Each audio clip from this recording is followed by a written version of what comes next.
Nimeona mbali na ile kelele mbaya iko katika serikali zaidi, ukienda security office of the president huwezi kumpata Kindiki katika ofisi.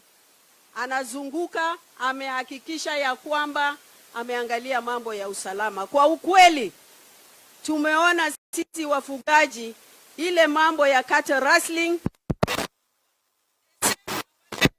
wengine kama ndugu yangu CS Senator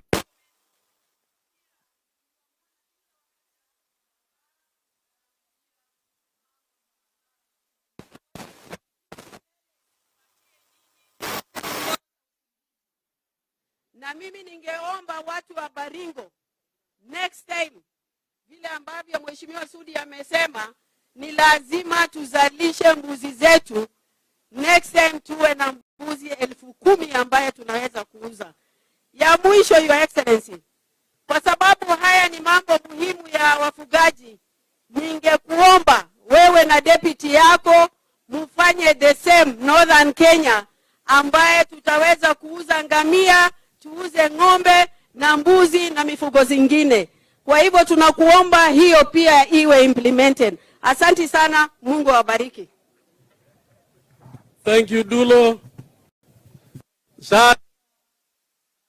Ombe kiongozi wetu wa Senate Kiptoyot Kumaskasit, Senator wetu wa Kericho ambaye ni majority leader akuje mbele kutusalamia.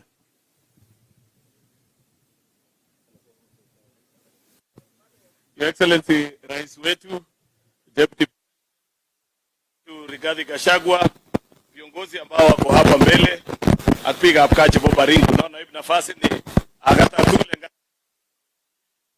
chamke kugenyi. Note iso.